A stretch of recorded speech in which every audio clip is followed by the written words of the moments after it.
ke kepolisian, Inspektur Cidahu akan menutup tempat ini. Ya.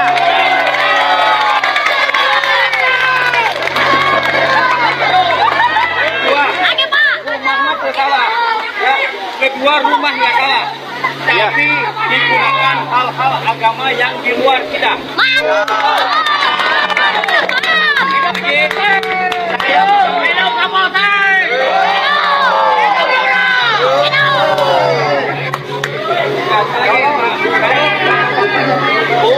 Semua percayakan pada kami. Kata tempat ini sudah ditutup. Sekarang bubar saja. Ini menjadi tanggung jawab dan wewenang kami. Silakan. Kalau memang kami tidak menutup, silakan kembali.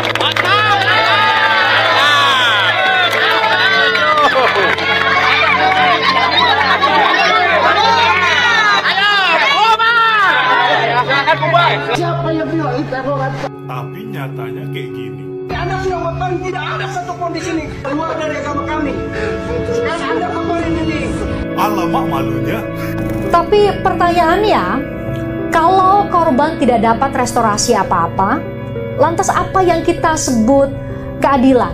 Kalau korban yang hanya ditepuk bahunya, diberi uang dan diingatkan, sabar ya, namanya juga hidup di daerah mayoritas. Itu bukan penghiburan. Kita bicara persoalan ibadah. Betul. Kita bicara persoalan suara. Nah, gitu loh. Kira-kira tetangganya merasa terganggu nggak dengan suara itu? Informasi dari tetangga hanya mendengar suara. Kita tidak sedang bicara soal etika. Dari tetangga hanya mendengar suara. Kita tidak sedang bicara soal etika, sopan santun, soal tata krama. Kita sedang bicara soal hukum. Hukum yang berlaku untuk setiap warga negara Indonesia, apapun agamanya. Hukum yang seharusnya melindungi tanpa tebang pilih. Dalam Kitab Undang-Undang Hukum Pidana ada pasal 406 ayat 1. Isi pasal ini sederhana, siapapun yang merusak barang milik orang lain bisa dipidana penjara paling lama 2 tahun 8 bulan atau pidana denda.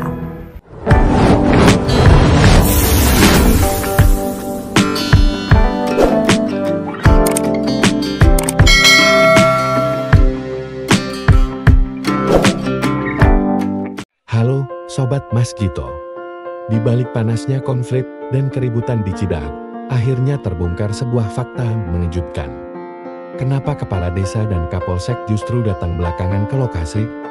Bukan tanpa alasan semua ini dilakukan agar mereka tidak dituding sebagai provokator utama. Di video kali ini, kita akan bongkar kronologi lengkapnya, siapa yang bermain di balik layar, dan apa dampaknya ke masyarakat. Jangan kemana-mana, tetap di channel Mas Gito, tempatnya berita jujur, tajam, dan terpercaya. Hanya sih begini. Warga masyarakat desa kami terorasi.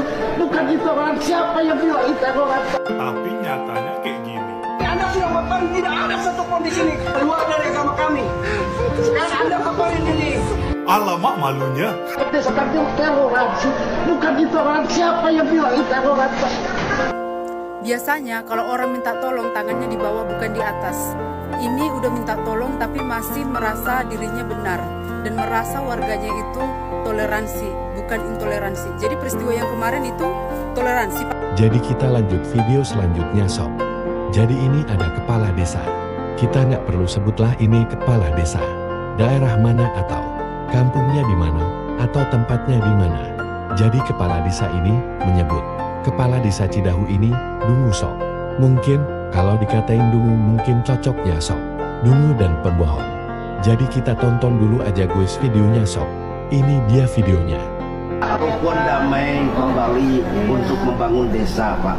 Katanya Bapak melihat kedunguan kepala desa Tengkil ini. Ya, saya malu sebagai sesama kepala desa mendengar statementnya yang dia berbicara rukun damai sementara orang lagi retret itu tidak ada lagi berbuat kekacauan. Yang membuat kekacauan adalah oknum-oknum warga yang hari ini sudah ditetapkan tersangka. Malu saya sebagai kepala desa juga, sangat malu dengan pernyataan kepala desa yang sedongo ini. Parah Pak, ya, Bapak belajar lagi bagaimana tugas dan kewenangan Bapak sebagai seorang kepala desa. Ya. Salah satunya adalah menjaga wilayah Kamtipmas aman, damai, dan kondusif. Yang berikut adalah mempererat tali silaturahim antar sama warga, antar sama umat beragama. Tugas Bapak juga adalah menjaga toleransi antar umat beragama, bukan memihak. Ya, Bapak kepala desa itu adalah representasi negara, bukan representasi dari salah satu agama. Itu harus Bapak pahami. Bapak paham gak tugas Bapak sebagai seorang kepala desa? Bikin malu saja. Sama kepala desa jadi malu saya melihat kepala desa yang seperti ini. Membela hal yang mana, Pak? Kalau Bapak kemudian hadir di tengah-tengah ya para istri-istri yang hari ini suaminya melakukan kesalahan, itu baru oke, Pak. Tetapi bukan berarti menyudutkan korban dari si pemilik villa ini, mulai dari pengrusakan tempatnya, rumahnya, mobilnya. Bapak kenapa nggak ngomong itu? Bapak malah kelihatan menyudutkan sekali dengan korban, hanya untuk membela pelaku-pelaku kejahatan, pelaku-pelaku intoleran. Parah Bapak ini sebagai seorang kepala desa. Belajar, Pak, belajar lagi. Yang lagi nurunin itu apa? Salib. Gini ya Bu ya saya turut prihatin dengan keadaan Ibu hari ini. Tapi gini loh Bu, sewaktu perlakuan itu suami Ibu juga kan gak berpikir akan risikonya. Jadi kayaknya simpan deh Bu derita Ibu hari ini. Biarlah suami Ibu siapalah itu namanya, supaya mempertanggungjawabkan apapun yang dia lakukan. Karena gini Bu, konsepnya setiap apa yang kita lakukan di dunia ini, bahkan nanti di akhirat pun, semua ada pertanggungjawabannya Bu. Jadi kalau Ibu datang menye-menye kayak gini, seakan-akan nanti orang berlaku seenaknya aja Bu, kalau cuma bisa minta maaf gini. Akan menutup tempat ini. Kita dapat kiriman video dari salah satu followers kita ya. Nah, ini inti videonya adalah kejadian kemarin di Cidahu, Sukabumi tentang intoleransi umat beragama. Nah, yang jadi masalah fatal di video ini yang kita lihat ya, fatal banget ya. Makanya kalian harus nonton sampai beres nih supaya paham ya. Fatal banget karena di situ ada bapak polisi, kita lihat itu polisi ya, yang harusnya dia itu di sana sebagai penegak hukum, sebagai pelindung masyarakat yang dipersekusi. Tapi bapak polisi di situ dengan santainya bilang bakal menutup tempat itu atas nama undang-undang. Padahal dasarnya bapak nutup tempat itu apa? Tempat itu kalau dibeli secara legal ada sertifikatnya, mereka tidak melanggar hukum yang di dalam rumah itu, mereka tidak melakukan hal aneh-aneh yang bertentangan dengan hukum. Ya kok bisa bapak itu dengan tenangnya bilang bakal ditutup? Apakah bapak takut sama sekelompok orang banyak? Kan harusnya penegak hukum itu tidak melihat banyak atau sedikit. Yang melanggar hukum dia tindak, yang korban dari persekusi dia lindungi. Kan ini logikanya aneh gitu, harus diperiksa ini. Ya makanya Pak, maksudnya kalau suami saya berhenti, anak saya gimana?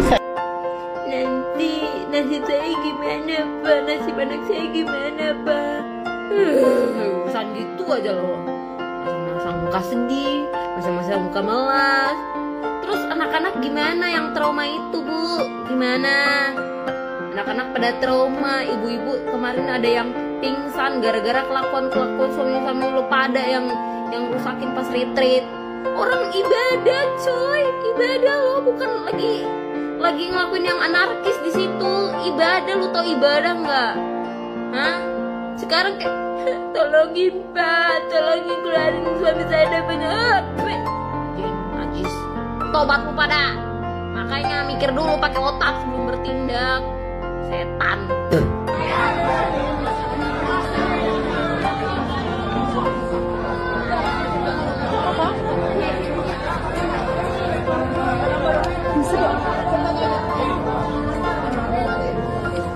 Ini perilaku manusia, ya nggak?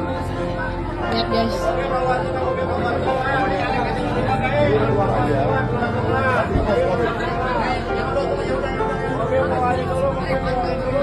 Misi dong, deh.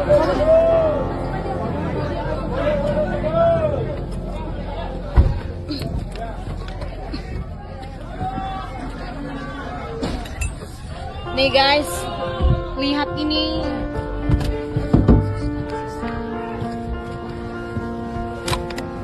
Keadilan macam apa di Indonesia kayak gini?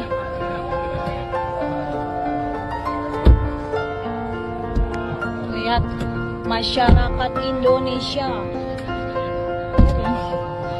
Katanya toleransi. Ini toleransi nih. Ini.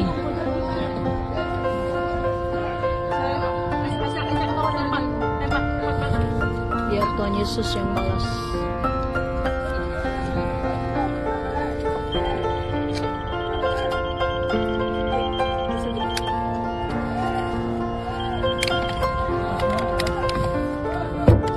Apa sih? Gila kau. Kayak kalian aja yang hidup di dunia. Ini nih manusia-manusia yang tidak tahu bertoleransi, guys. Apa sih?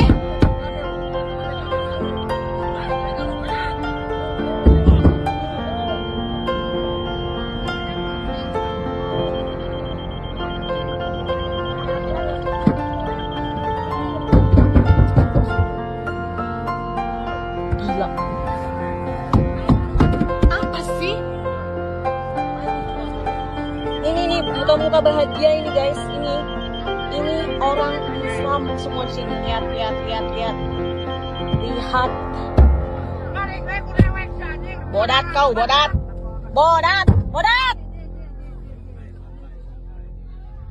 Tolol. Yang terjadi yaitu persekusi dan intimidasi kepada anak-anak dan remaja di Villa Cidahu, Sukabumi.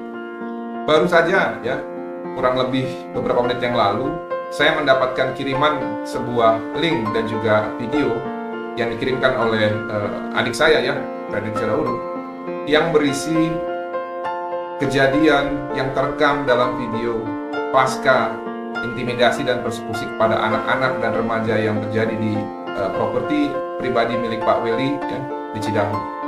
Di dalam video ini ditayangkan Kapolsek Cidahu dan juga kepala desa yang desa di sekitar itu melakukan perintah untuk menutup properti milik Pak Weli dan juga anak-anak remaja tersebut. Yang kedua, alasan kenapa properti tersebut ditutup adalah karena digunakan untuk kegiatan ibadah di luar keyakinan kita katanya. Oke, langsung saja, tidak usah berlama-lama, saya akan putarkan dulu videonya teman-teman ya. Lagi, atas nama undang-undang, saya ingin kepolisian Cidahu akan menutup tempat ini. Ya.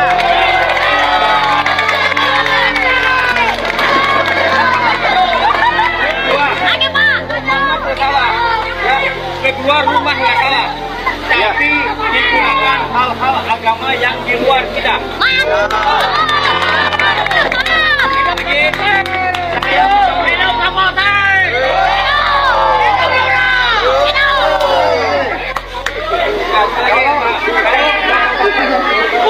Semua percayakan pada kami.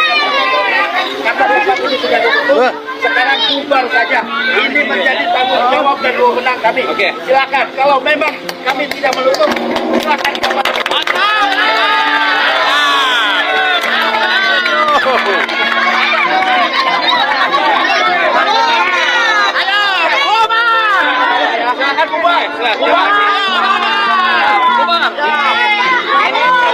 Bahas ya teman-teman yang terkait dua hal yang disampaikan oleh Bapak Kapolsek ya, yang menjabat sebagai Kapolsek Kecamatan Cidahu, Sukabumi.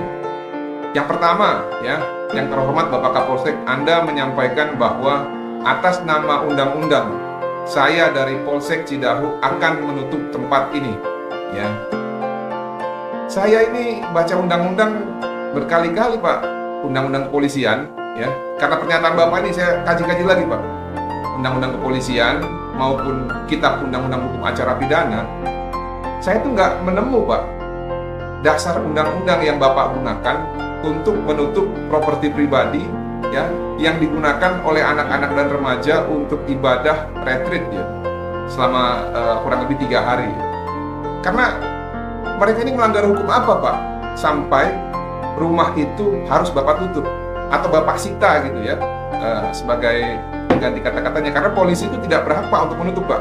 Yang berhak menutup itu pemerintah Pak, entah itu Pemda atau kementerian. Kalau polisi itu berdasarkan undang-undang dan kitab undang-undang hukum acara pidana sifatnya menyita Pak. Jadi Bapak harus belajar hukum lagi ya. Nah, yang kedua tadi Pak, seputar pernyataan Bapak mengenai Bapak bilang atas nama undang-undang. Kalau kita berbicara undang-undang Pak, tugas Bapak apa sih Pak? Saya bacain tugas Bapak ya Pak. Tugas Bapak yang pertama Pak, memelihara keamanan dan ketertiban masyarakat. Lalu yang kedua Pak, menegakkan hukum. Lalu yang ketiga, tidak kalah penting Pak, memberikan perlindungan, pengayoman, dan pelayanan kepada masyarakat Pak. Nah, kalau kita berbicara perlindungan, pengayoman, dan juga pelayanan kepada masyarakat, dan Bapak mau menegakkan hukum, Bapak seharusnya menegakkan hukum kepada siapa Pak? Kepada para pelaku tindak pidana atau kepada korban tindak pidana? Sehingga Bapak bisa berani menyatakan, atas nama undang-undang, saya akan menutup tempat ini. Pintar sekali Bapak. Pintar sekali Bapak. Bapak ini kepintaran Pak kalau menurut saya Pak. Saking pintarnya Bapak nggak tahu dasar undang-undang yang Bapak gunakan itu undang-undang yang mana, atau hanya asal ngomong saja. Ya. Kalau kita berbicara PUA pasal 39, yang boleh disita itu adalah benda tagihan tersangka atau barang bukti yang digunakan ataupun alat yang digunakan untuk melakukan tindak pidana. Nah, sekarang Bapak tutup tempat tersebut. Bapak bilang atas nama undang-undang. Undang-undang yang mana? Undang-undang yang ada di isi kepala Bapak atau undang-undang yang ada di imajinasi Bapak? Bapak jangan sembarangan Pak menggunakan undang-undang atas nama undang-undang tanpa Bapak memahami apa yang dimaksud undang-undang itu. Kalau Bapak tahu apa yang namanya undang-undang, undang-undang itu tidak boleh bertentangan dengan undang-undang dasar dan juga Pancasila. Yang Bapak lakukan menyatakan atas nama undang-undang Bapak menutup tempat tersebut, padahal tidak ada tindak pidana yang dilakukan ataupun pelanggaran pidana ataupun pelanggaran hukum administrasi publik yang dilakukan oleh remaja dan juga anak-anak dan pemilik villa dalam menjalankan ibadahnya yang dijamin konstitusi kita pasal 29. Itu sama saja Bapak tidak mengerti hukum dan Bapak telah berpihak kepada pelaku tindak pidana, bukan justru melindungi korban tindak pidana. Saya pikir jelas ini Pak. Bapak sudah melakukan kesalahan yang sangat fatal. Dan ini penting sekali buat kepolisian untuk segera memeriksa Kapolsek Cidahu atas apa yang dia lakukan. Lalu yang kedua, dia bilang, atau Kapolsek ini bilang, rumahnya tidak salah, namun digunakan untuk melakukan kegiatan ibadah di luar kita. Pak, sejak kapan Pak ibadah di luar agama yang ada di sekitar itu menjadi terlarang atau tidak boleh dilakukan oleh umat beragama, masyarakat, dan juga warga negara yang terdaftar sebagai warga Indonesia?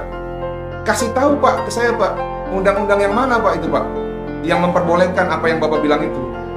Karena kalau kita berbicara pasal 29, negara menjamin setiap hak warga negara untuk menjalankan ibadah sesuai dengan keyakinan, dan negara juga wajib melindungi. Bapak itu bagian dari negara Pak. Bapak buka lagi konstitusi Pak. Polisi itu bagian dari instrumen negara. Bapak itu menjabat sebagai Kapolsek Cidahu atas nama negara, bukan atas nama kepentingan kelompok ataupun atas kepentingan pribadi Bapak. Jadi Bapak dalam hal ini sudah menyampaikan suatu statement, pernyataan yang melanggar azas dan juga dasar negara kita Pak. Luar biasa Bapak ini Pak. Dan kalau kita biarkan yang seperti ini, bagaimana ke depan? Jadi kalau penegak hukum tidak mengerti hukum, beginilah ini. Kalau penegak hukum tidak memasukkan ataupun tidak membumikan Pancasila di hati dan pikirannya, dia akan jadi seperti ini. Luar biasa Bapak ini. Saya berharap pimpinan Polri, ya, lalu Komnas HAM, lalu stakeholders terkait, Kementerian Agama, ya, ini mengevaluasi nih tindakan-tindakan yang dilakukan oleh aparat, karena tatkala kemarin juga kegiatan itu ada juga kepala desa. Kementerian Desa juga harus concern ini. Bagaimana kepala desa ini tidak memahami gitu ya kebebasan-kebebasan yang sudah dijamin baik dalam konstitusi kita maupun di Undang-Undang Hak Asasi Manusia terkait perlindungan terhadap hak asasi manusia pribadi. Ini masalah yang serius, nggak bisa dibiarin karena ternyata bukan hanya warga saja yang mudah diprovokasi. Ternyata kepala desa dan level Kapolsek itu bisa terbawa suasana atau mungkin mereka juga patut diduga sebagai orang yang ikut serta ini di dalam membubarkan kegiatan yang dilakukan oleh adik-adik dan juga remaja dalam ibadah retreat. Pak, kalau kita berbicara izin ya, yang diatur di dalam peraturan menteri bersama nomor 9 dan 8 tahun 2006 yang diatur itu rumah ibadah ya, bukan kegiatan peribadatan. Yang membutuhkan izin adalah rumah ibadah. Di luar rumah ibadah kalau kita mau berdoa tidak ada larangan, Pak. Bapak harusnya paham itu. Mungkin Bapak sekarang dinas di Sukabumi, suatu saat Bapak dinas di Papua, suatu saat Bapak dinas di NTT, suatu saat Bapak dinas di Kalimantan, suatu saat Bapak dinas di Sulawesi Utara, suatu saat mungkin Bapak dinas di daerah Sumatera Utara, atau di daerah Nias, atau di Bali, di tempat-tempat yang mungkin Bapak akan ditempatkan sebagai seorang pejabat yang akan memimpin di luar kelompok ataupun agama Bapak pasti akan merasakan juga yang namanya kebersamaan, yang namanya perbedaan. Saya nggak tahu, pernah nggak Bapak ditempatkan di tempat-tempat seperti itu? Dan kalau sudah kejadian ini sih, menurut saya harus segera diperiksa oleh pimpinan kepolisian, harus segera ditindak kalau memang terbukti bersalah, dan nggak perlu dikasih jabatan lagi. Karena bagaimana kita mau ngasih jabatan kepada seseorang yang tidak bisa mempergunakan jabatannya dengan baik sebagai pelindung, pengayom, dan pelayan masyarakat, bukan pelindung, pengayom, dan pelayan kelompok. Kalau kita berbicara kelompok, banyak Pak kelompok di sini Pak, bukan hanya suku dan agama. Dan polisi itu kan harus netral, tidak boleh berpihak. Tapi atas yang Bapak Kapolsek lakukan pada saat setelah intimidasi dan persekusi tersebut, itu sudah sangat jelas bahwa Bapak berpihak kepada para pelaku tindak pidana persekusi dan intimidasi kepada anak-anak dan remaja di properti pribadi tersebut. Saya berharap Bapak Kapolres atau Bapak Kapolda ya, atau Bapak Kapolri mungkin ini benar-benar memperhatikan dan segera memerintahkan divisi Propam untuk memeriksa Kapolsek Cidahu, karena hal-hal seperti ini tidak boleh dibiarkan ya. Nah ini yang nggak boleh Pak, atau enggak saya takutnya kalau dibiarkan nanti akan ada lagi Kapolsek serupa yang akan melakukan ataupun melakukan suatu tindakan yang berpihak kepada kelompok ataupun kepercayaan tertentu. Nah itu nggak boleh Pak. Jadi saya harap, menurut pandangan saya, menurut apa yang sudah saya lihat, ini sudah jelas sebagai suatu bentuk pelanggaran ataupun setidak-tidaknya dalam bentuk pelanggaran disiplin dan kode etik profesi. Oleh karena itu kita berharap ya Kapolsek Cidahu wajib segera diperiksa, dan setelah diperiksa kita berharap ada satu pemeriksaan yang komprehensif sehingga bisa dapat melihat apakah benar ada pelanggaran kode etik profesi di situ. Itu saja mungkin teman-teman yang bisa saya sampaikan. Saya berharap ya kita semua ya bisa saling bergandengan tangan, karena tidak ada manusia yang tahu mau dilahirkan sebagai warna kulit apa, dari suku apa, dari agama apa, ataupun kaya ataupun miskin. Tidak ada satupun manusia yang berhak ya untuk memilih dilahirkan sebagai apa dan siapa. Oleh karena itu, maka ya kita semua ini makhluk Tuhan, kita sini semua ciptaan Tuhan. Kita harus saling mengasihi, kita harus saling bergandengan tangan. Dan yang lebih penting lagi, dasar-dasar negara kita, Negara Kesatuan Republik Indonesia ini memang mengamanatkan dan membuat suatu persatuan antara semua suku yang dulunya memang tidak tergabung di Indonesia. Kita berharap dengan kejadian ini kita bisa sama-sama mengevaluasi ya dari kita semua, jangan pernah ada lagi saling curiga ataupun menganggap bahwa oh ini ada kristenisasi, atau enggak mereka intoleran, enggak. Yang terjadi itu di Sukabumi, teman-teman. Ya, kita juga tidak boleh menyalahkan agama tertentu atas tindakan yang terjadi di Cidahu Sukabumi. Kalau kita berbicara intoleran, semua agama pasti berpotensi ada tindakan intoleran. Yang salah di sini adalah provokator-provokator yang menafsirkan ajaran agama, semua ajaran agama, untuk memanas-manasi dan juga untuk membuat ya masyarakat yang belum mengerti agama menjadi orang yang jahat.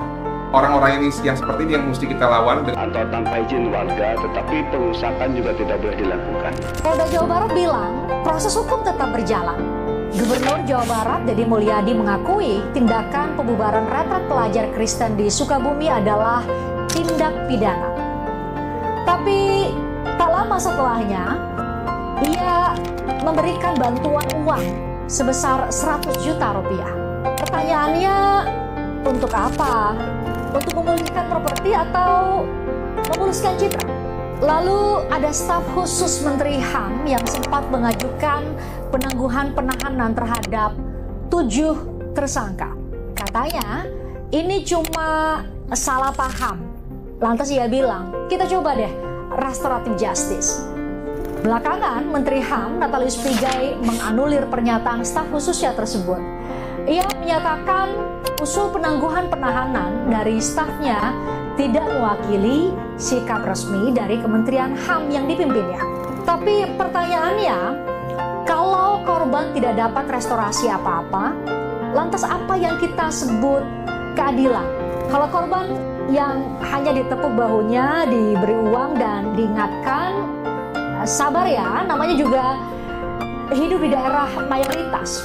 Itu bukan penghiburan, itu normalisasi kekerasan.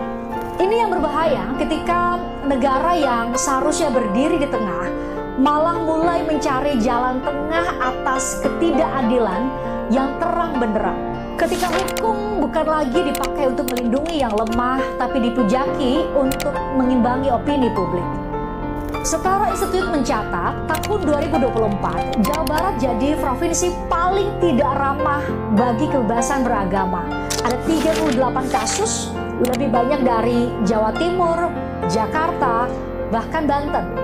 Ini adalah alarm bahwa intoleransi di negeri ini punya pola yang berulang. Dan kalau setiap kali terjadi dan kita bilang ini hanya salah paham, maka kita sedang ikut melanggengkan intoleransi yang sistemik. Ya, di tengah situasi ini bisa jadi ada yang bilang, aduh jangan dibesar-besarin deh, ini sudah damai. Tapi perlu untuk digarisbawahi bahwa damai bukan berarti adil. Karena yang kita butuhkan bukan ketenangan semu, tapi keadilan yang utuh. Bukan kedamaian versi mayoritas, tapi hukum yang berdiri untuk semua, termasuk untuk minoritas.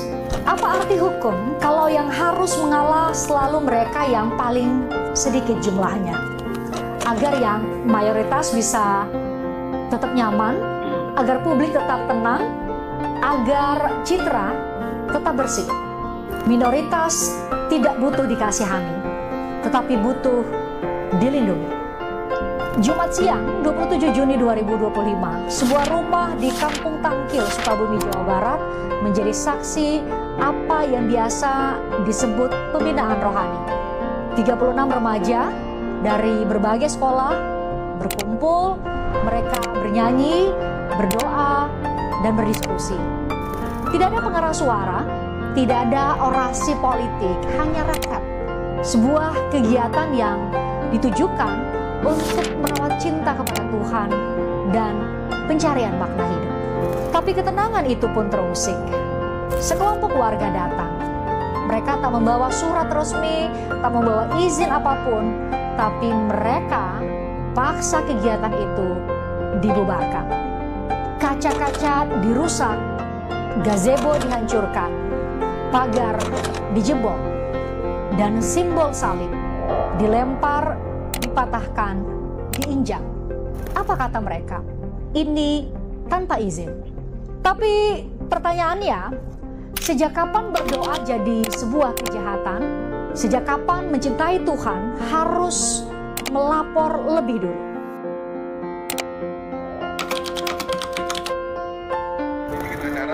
Oh, yang acara di sini. Oke, kalau acara di sini kedengerannya keluar. Keras nggak keluar kedengeran? Ya kan. Kalau yang dua kali pakai musik. Kenapa? Dua kali nggak ada pakai musik. Yang pasti. Oh ya, artinya saya tidak nyorotinnya, tidak bicara persoalan ibadah. Kita bicara persoalan suara. Nah, gitu loh. Kira-kira tetangganya merasa terganggu nggak dengan suara itu? Informasi dari tetangga hanya mendengar suara. Kita tidak sedang bicara soal etika. Dari tetangga hanya mendengar suara. Kita tidak sedang bicara soal etika, sopan santun, soal tata krama. Kita sedang bicara soal hukum. Hukum yang berlaku untuk setiap warga negara Indonesia, apapun agamanya. Hukum yang seharusnya melindungi tanpa tebang pilih. Dalam kitab Undang-Undang Hukum Pidana ada pasal 406 ayat 1. Isi pasal ini sederhana, siapapun yang merusak barang milik orang lain bisa dipidana penjara paling lama 2 tahun 8 bulan atau pidana denda. Rumah dirusak, pagar dijebol, kaca dihancurkan, dan ya, salib dipatahkan, seharusnya dijerat dengan pasal ini. Lalu ada pasal 335 KUH Pidana yang pada pokoknya mengatur bahwa siapapun yang memaksa orang lain dengan kekerasan atau perbuatan lain seperti intimidasi ataupun perbuatan tak menyenangkan lainnya dapat diancam pidana penjara paling lama 1 tahun atau pidana denda. Jadi kalau kita memaksa orang lain berhenti beribadah dengan ancaman, itu intimidasi, bukan nasihat. Itu adalah perbuatan pidana. Dan ada lagi pasal 156A KUH Pidana. Ini adalah pasal tentang penodaan agama, menghancurkan simbol iman, melecehkan ibadah, dan menyampaikan kebencian berbasis agama. Bukan hanya soal perbedaan pendapat. Itu adalah perbuatan pidana yang diancam dengan pidana penjara paling lama 5 tahun. Undang-Undang Dasar 1945 sebagai sumber hukum tertinggi di negara ini pun menjamin setiap orang bebas memeluk agama dan beribadah menurut agamanya, sebagaimana diatur dalam pasal 28E ayat 1. Pasal 29 ayat 2 juga menegaskan negara menjamin kemerdekaan tiap-tiap penduduk untuk memeluk agamanya dan beribadah menurut agamanya. Pertanyaannya, apa artinya negara menjamin jika yang terjadi adalah warga bisa seenaknya mengusir, merusak, dan menghakimi? Bila salah satu kelompok bisa berlaku seperti penegak hukum, lalu di mana negara? Pasal 28I ayat 1 konstitusi kita juga menjamin hak untuk hidup, hak untuk tidak disiksa, hak beragama tidak dapat dikurangi dalam keadaan apapun juga. Dalam keadaan apapun, termasuk perang, apalagi di tengah kondisi damai. Jadi saat ada yang bilang ini hanya salah paham, atau ya kita coba restoratif justice, kita punya hak untuk menjawab, ini bukan salah paham, ini salah besar. Dan hukum tidak boleh memihak pada ketenangan mayoritas dengan mengorbankan keadilan minoritas. Singapura sudah lama punya Maintenance of Religious Harmony Act. Undang-undang ini memungkinkan menteri mengeluarkan restraining order terhadap pemimpin agama atau siapa saja yang diduga memicu ujaran kebencian dan permusuhan antar umat beragama. Dan siapapun yang melanggar bisa didenda 10.000 hingga 20.000 dolar Singapura atau dipenjara 2 hingga 3 tahun. Undang-undang ini menegaskan komitmen bahwa kebebasan berekspresi jangan sampai kebablasan menjadi ujaran kebencian yang memecah belah. Pertanyaannya, lalu Indonesia sendiri bisa apa? Kita bisa, kalau mau. Kita punya Pancasila, kita punya FKUB, Forum Kerukunan Umat Beragama.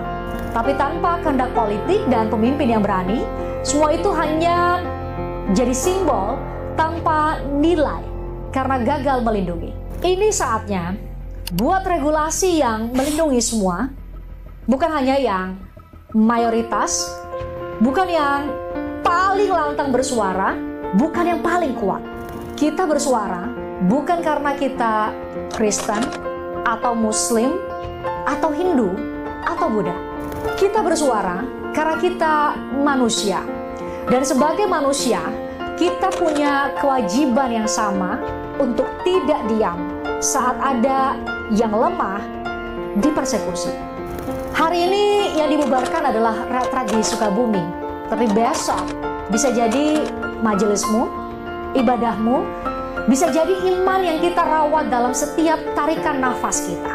Maka gunakan suaramu, bagikan video ini, tag pemimpin daerahmu, gunakan media sosial dengan bijak, buka obrolan di grup keluarga, karena pluralisme tidak bertahan karena hanya dijamin oleh konstitusi, tapi karena kita semua memutuskan untuk menjaganya setiap hari, setiap kali terancam. Saat minoritas dibungkam, tidak hanya karena mereka yang diam, tapi karena mayoritas lupa caranya untuk mendengar. Kalau kita diam hari ini, besok mungkin suara kita pun tak lagi punya ruang untuk didengar.